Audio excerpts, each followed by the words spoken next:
Hello,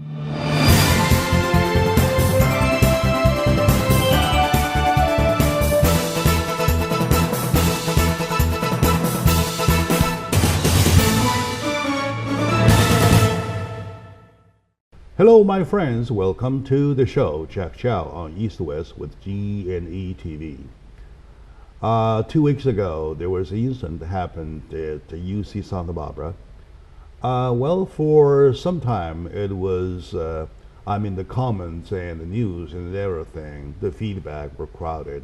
And then it came to a very, very, very quiet week for the past week.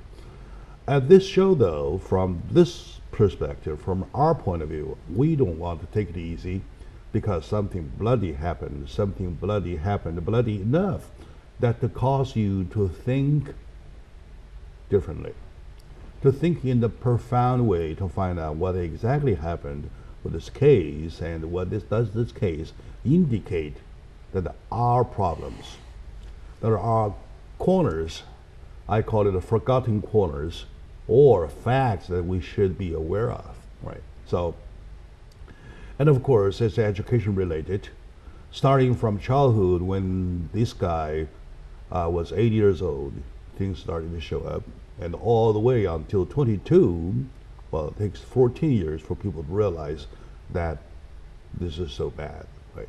So, joining me today is my good friend, a great friend of mine in the part of education.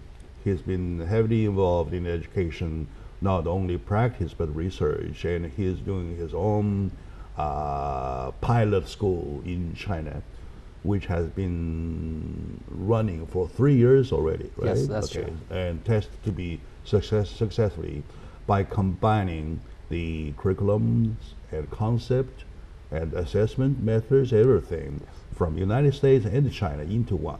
Yes. Right. Yes. So his name is Mr. Wei Luo, founder and the CEO of California Sunshine Education Center. Am I right? Thank you very much, sir. All right, good. Welcome to the show. Always my pleasure. Sure. The news has passed. The news has died away, fade away already, but it is the aftershock. It is the consequences that I am still in, and I would like to take this moment to call my audiences to think, call my audience to find out what has been wrong, what could have been prevented in the first place, right? So, that's correct. What's your comment about the overall case? You know what? I think that you just mentioned a very good point that the news is news. When news flip over, it's just faded, not removed from people's memory. Mm-hmm. And for us, you and I, and as a media and as well as educator, that we don't think we can remove the memory of this bloody memory out of our brain. Instead, we have to put on some of our efforts into studying why this happened, how this happened, what can we do to prevent it in the future. That's my thought about this news. Good. And about this Mr. Rogers case. How about we first lay down all the categories that we're about to talk about. That's right? true. That's true. Then we touch them one by one. That's right? okay. First category being the part that as a family, as parents, as a school, or a psychiatrist, he's been with many of them. Yes. What could they do? What should they have done in his case?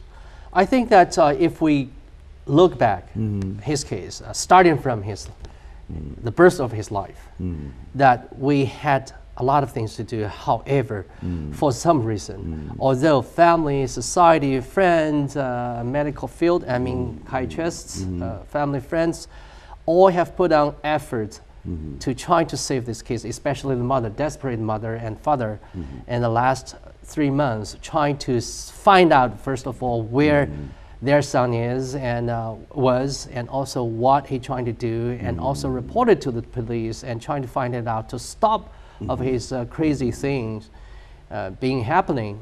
That I think that they are doing, it looks look to me that they are doing everything right. However, I still see some things that we can do differently Sure. to And then once for again, our, we're talking our about other parents. Once again, we're talking about one by one, the parents' job, school job, and medical attention from medical point medical of view, attention right? from medical the point three of view. areas. Yes, right? yes. So, And also we're going to cover a little bit about our system point of view. oh yeah. Yes. And that. I didn't finish the first layout. Okay. There are three major categories we're talking about. Number one, family, school, psychiatrists as society. Number two, law enforcement. Number three, gun control. That's gun control Right? and Gun policies rights. as well. Call it Yes, a gun yes. rights, Yes, right? I think so. Those three big categories. Now we're touching the first category, the big category, talking about society. Within that categories, we have the parents. Family. We have a family, of course. They have relatives, right? Yes. And we have schools, and we have the Friends. friends, a medical Community. medical system. Yes, Right. yes. So, do you think one by one? Do you think the parents did a good job? I think parents trying to do a good job. However, let's just pull it out. Let's just imagine from my perspective about the family situation. Right. You know that his father is a pretty well-known producer in Hollywood. Yes. In this And Hollywood, slash director. In this glamour world of Hollywood, everything could be possible. Basically, as a matter of fact, that after Mr. Rogers, Peter Rogers, his daddy, produced successfully the Hunger World as an associate producer, he basically was down because of his business. He put a lot of effort on producing documentary film called Oh My God. It's the name of Oh My God. He produced. He visited like about 140 countries to visit people. Their opinion about God, and which I would interpret it to be a very exciting film. However, they only sold a handful of tickets, and the financial burden that because of that brought to the family could be very imaginary. Number one, it could be distract lots of attention. Exactly, and also the divorce of the parents. Of the father should be given to the child.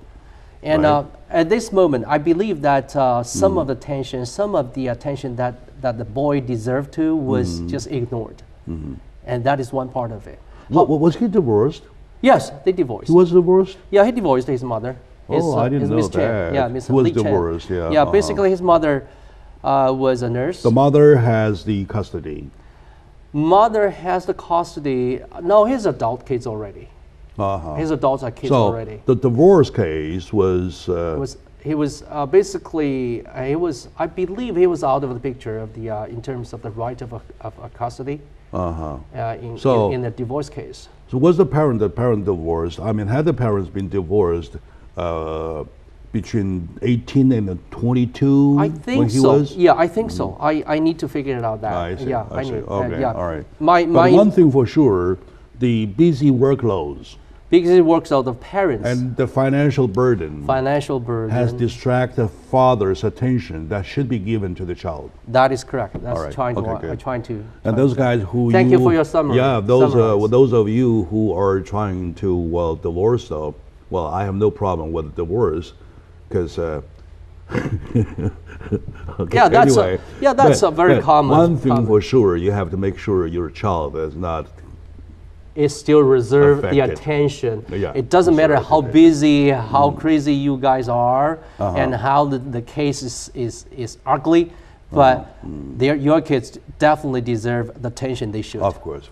And then back to the mother though, when the father was out of the picture, did the mother, you think, do a good job? I think mother was definitely a desperate mother. Mother. Was she?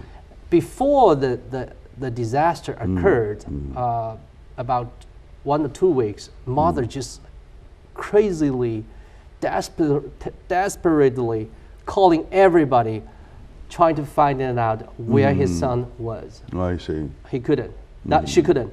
That's why she reported to the police 3 times, and she handed over his manifesto. She reported 3 times to law enforcement. To law enforcement. And later we'll talk about that. Let's concentrate to the mother. Did she get anybody's attention or anybody's help? according to the media, the news, the information, I'm concerned, she tried to call the friends and family members and law enforcement that she could, basically. So it's just didn't work out. During the course of his growing up, though, has attention been given to his mental conditions? I think that the attention from the parents as well as community and schools have given him enough, I would say. You think by your judgment?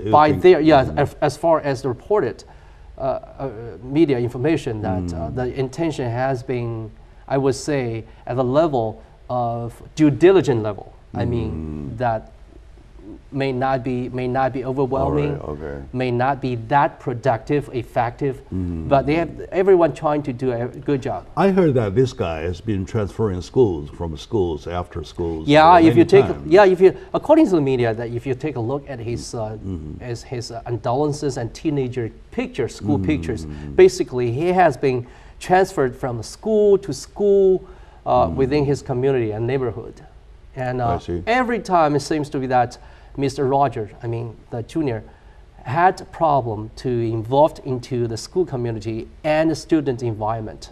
Every time he complained about the people's attitude to him. He's a quiet boy, and he's a mediocre student in terms of the academic performance, but definitely he has some kind of personality problem. I call him Animal, but well, I don't think he deserves a name. That's why, since day one, I never even quote a name. He doesn't deserve that reputation. I have a different perspective from yours. Yeah, of course, his behavior, his action at the last moment was not even compared to the animal, because animal has a thought to their peers. He basically didn't have a thought and ideas and passion to his peers, and just killing like wood. And however, from my perspective, that he basically should be regarded as a mental patient. All right. Anyway, should we take him as a mental patient or as an animal? That probably could be an issue later on. We'll touch. Let's take a short moment out. When we come back, we'll continue with the questions regarding the first category. So stay with us.